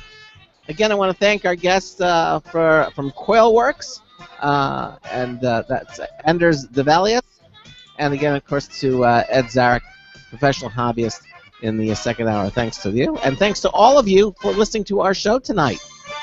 Hopefully you picked up some really cool things, and we'll see you tomorrow night. Yep. So until tomorrow night, this is Craig Crossman hoping that your hard disk never becomes floppy. We'll see you tomorrow night. Good night, people. 10 seconds. And there we go.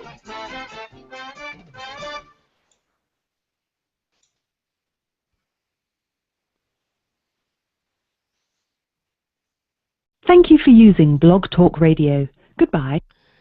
All right, and thanks again for watching us on our Google Hangouts behind the scenes. And Ben and I will see you tomorrow night.